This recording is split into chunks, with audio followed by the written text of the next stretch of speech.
Hey, what's going on, guys? So I wanted to share a video that I've been wanting to put together for some time now. I've had some pretty twinked out level 1 characters before, but I finally hit the mother load. I found a way to make a level 1 character with over 10,000 hit points. That's no outside group buffs, no druid buffs, cleric buffs, shaman buffs, any of the above. Everything that I have on my character are buffs that I can cast with items an infinite amount of times. So it's never something that I can just one time cast and get 10,000 hit points. This is all equipment and buffs that your character can cast repeatedly. So, this is my level 1 character, level 1 warrior with 10,236 hit points and 8,901 endurance. Pretty good AC as you can see here, and even pretty decent attack. In this video, I'm going to show you every single item that I'm using and how you can get it. If I can't find it on Alakazam, I'll show you an explanation, some other way. But, like I said, all of these items are clickable, castable items an infinite amount of times. The only actual items that I'm using that can, go away over a period of time without purchasing more is my food and drink. So everything else is entirely solo reliable. That's what I wanted this to be about. It's one thing to find some sort of a glitch and get tons of hit points through a buff or something like that, or through an ability. But this is all, pretty much pay to win. This is the most pay to win character I've ever had. But I still wanted to go ahead and share it, so we're just going to start things off. We're going to go over each individual item, and we'll go from there. So, we're going to start with our earring. We have here a Spirit Light earring.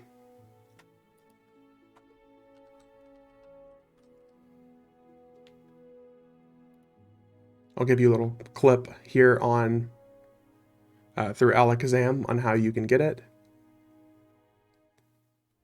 This is it's through the Secrets of Fabor expansion, and it's without a doubt the highest level hit point item that you can use at level 1 that I've ever seen. Because normally it's no trade, but on the Firiona Vie server, it's not. So it always sells for at least 2 million platinum. Very expensive. Next up, we have helmet. This is one of several different helmets that you can use, but this is usually my go-to because it has True Sight on it, and it's got extra AC, so it's really good for warriors. This drops from the Archlich Ragzadoon, that you'll see me run in Sraw Temple all the time. So this is an item I'll get on a pretty regular basis. It still sells pretty decently on the Firiona Vie server, but it's not hard to get. Next up, we have Hard Layered Mask. This is actually through Depths of Dark Hollow. It's a drop from a Prince Drillin in Depths of Dark Hollow. You'll hear my shock in that because I've literally never ran it before. I just buy it from the marketplace. Or buy it from the bazaar, I should say. So, Depths of Dark Hollow content's really not that difficult. And now we have the Barnacle Encrusted Stud. This is from also Depths of Dark Hollow. It is from Stoneroot Falls. It's a melee reward for discovering the secret, so it's a quest drop, it looks like. Again, bought from Bazaar. Shouldn't surprise you. This item, however, this Assistant Researcher symbol, I know exactly where this is from. Gates of Discord. It is a very long quest chain in the Gates of Discord, and it is more than worth it. The best necklace that you can use for a level 1 character. It's got the dodge improvement, it's got the, reduces cast time of detrimental spells by 23%, all the way up to level 70. It's got some heroic stats on it. But all you need to know is it's through a giant quest line in Gates of Discord. That should give you a general idea where to start. Next up, we have the Heavy Yttrium Chestplate, which you all probably know where this is from if you've seen me do any of my Lord Inquisitor Saru runs. It's from Lucklin, from Saru. This is a pretty rare drop in my opinion. Of all the times that I've done it, I think I've only seen this drop twice. So it's pretty rare in my opinion, but it's Saru item. You know exactly where we're going with the arms. Also a Saru item. Not even gonna bother sharing a link for this. You know, it's from Saru. Next up, we have our cloak. This is the Flowing Cape of Grief, also from Depths of Dark Hollow. If you're sensing a trend here, then you're right. It's also from Stoneroot Falls. Looks like it's from a specific zone. Stoneroot Falls, a Rogue's Trust. So, yet another no level requirement item that used to be no drop, but on Firiona Vie it's not. So, for a lot of you, if you're looking at getting these items on a non-Firiona Vie server, you're going to have a little bit more difficult of a time. Next up, we have a belt, which is also, guess what? Depths of Dark Hollow. This is in Leviathan's Lair. Next up, we have our gilded shoulder pads. Also from Depths of Dark Hollow. Also from that previous zone, a Rogue's Trust in Stoneroot Falls. So hey, if you're looking for stuff to farm, Depths of Dark Hollow is where it's at. This is from Temple of Ishan. Very good item. I almost always try to use one of these, but it almost always sells for 2 million platinum, so it's an expensive item. Next up, we have another Saru item, which, again, I'm not going to link, but you should know exactly where that's at. That's from Lord Inquisitor Saru. And also, Lord Inquisitor Saru for the legs. There might be better items for a couple of these slots, but these are the most available items I could find. I've checked the marketplace for about a week now looking for better items, and I have yet to find one. So these look to be pretty much the best you're gonna get. We have Dovasirs, which pretty sure that is from Vulak Air. Yep, Dovasirs, Gauntlets of Might. Yeah, from Vulak Air. I almost always try to get a pair of these for a low-level character because, number one, look at that AC. 40 AC, 100 HP, mana endurance, and some crazy stats. It's a really, really good level 1 item. And for our boots, we have, guess what? Lord Inquisitor Saru. These even have a Spirit of Wolf clicky on them, so they are a very useful solo item. And now we're on to the rings. We've got Gilded Ring, which I'm sure it's not going to come as any shock to you. It's from Depths of Dark Hollow. It's also from Stoneroot Falls. So, not shocking. And then Ring of the Sleeping Leviathan, which I'm pretty sure Depths of Dark Hollow. This is from Lair of the Korlok, which is the same zone that you fight the Leviathan in. That's that for the armor. Now we have a weapon. This is a weapon I would normally only use if I am playing a rogue from level 1. The reason I chose the Equifinus over Mace of the Ancients is strictly just because additional hit points. Number one, it's got a better damage delay ratio, but Mace of the Ancients procs from level 1 and it procs all the time.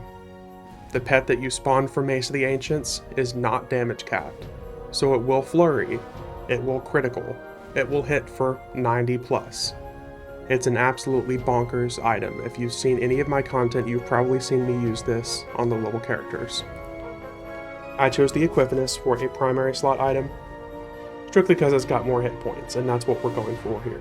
So, Equivalence is from a quest line through Best of the Task Mistress. It is from Gates of Discord, and the quest starts in Riwi Coliseum of Games. Looks like it's a pretty... There's several items you can get that are pretty good, that are also no level requirement items. There's one item that is level required. Pretty much you'll never see it. But that is our weapon. We've got a shield here, which the only reason I chose a shield instead of dual wielding is because we're level 1. And we can't dual wield yet. So this one should also come as no surprise. It's from Temple of Ishan. Judging from the stats, the fact that it's only got hit points and AC and agility, that should be a dead giveaway. But it's from Arianar, the first major dragon in North Temple of Ishan. And Warbow of Ralosek, which if you've ever played EverQuest, then you probably know where this is from, but just in case if you haven't, this is from the Avatar of War. Really solid bow for level 1, both for the hit points and damage and dexterity and strength, but also because Torment can proc at level 1.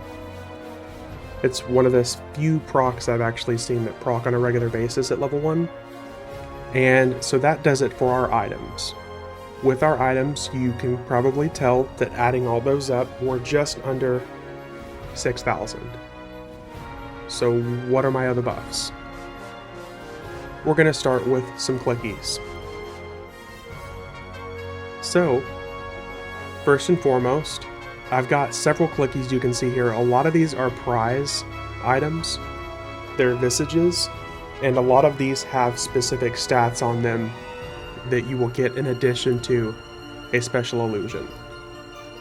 The first one I procced was this Visage of the War Pirate, which, just in case you're wondering, this is what it looks like. Makes you look like a cool new evolved war pirate look. And for those of you who are wondering, if you do not have Luckland graphics on, it's still going to make you look like this. There is no classic version of this graphic. It's still going to make you look like this ogre, and they still run really weird. Let's see here. Next up, we've got this one. Okay. This illusion is one of my favorites that I don't really get to use that often. Plains Wyvern. This one gives you pretty intense boost that a lot of people don't talk about. You've got Ultra Vision, movement speed by up to 60%, and attack power by 51%. And this is the kicker, it's for 6 hours. You don't need haste from anybody else, none of that. Got your Ultra Vision, you got your movement speed, so you don't need so. It's awesome. Very, very worthwhile for those perks. Next up we have, let's see here, we've got our little Lesser Earth Familiar, which you can see right here beneath me. This is from this. Some is a little Earth Elemental. It gives you an increased 400 hit points and an extra 5 mana regeneration. And let's see here. We've got a damage shield, which can be cast by several of these different visages. I used the visage of Emperor Dragon, which makes you look like this. Speaking of Depths of Dark Hollow, if you're sticking true to the full set that we have here. Makes you look like a little Cthulhu man. You've got that one if you want that. You've also got Screaming Banshee, which has the same exact boost on it. 35 damage shield. You can use this one if you want to. Makes you look like a little Planes of Power Banshee. I don't use that one that often because the sound of it really frustrates me. It's very annoying. So that's a few different ways you can get that damage shield. Like I said, there are several other in here that will give you a damage shield. Basically, just pick your poison. Next up, we've got... Let's see here. Okay, so next is the most important one in general. This is the most, not even arguably, this is the most pay-to-win aspect of this. Okay, so this is from the Shiknar saddle, which you can get both from the premium edition and from the family and friends edition. So you're either paying 140 bucks for it or 250 bucks for it. But this is it right here. Number one, it looks really cool. It's massive. Definitely one of my favorite items. And this is the buff that you get for it. The presence of your mount increases your mana regeneration by 42, total mana by 4750, endurance by 4750, maximum health by 4500, all other saves except corruption by 50, armor class by 96, and this ability is disabled until Night of Shadows. This is what I meant by the most pay-to-win aspect of it. So you either pay 140 bucks for this or 250 bucks for this. And this is sadly something I didn't pay attention to until very recently when I was looking at my claims. You get a regular version of it and a tradable version of it, which I've already claimed both, but yeah, looks cool. But all in all, that is how you get up to 10,000 hit points on a level 1 character. And also, in case you're wondering, all of these items that I've mentioned here, they are no drop, but they're also heirloom, which means you can trade them to other characters on your account. So any character that you make on that same account that you activated that item on, you can trade it. Just put it in your shared bank slot. You can pick it up by any other character, which I thought was really cool. So any character that you want to make and start from level 1, you can do that, and you can boost your character up to 10,000. So yeah, that is it for the videos, guys. I just wanted to give you a quick little tutorial on how I got to 10,000, where you can get those items, and how you can do it yourself if you want to. Thanks for watching, and I will see you in the next one.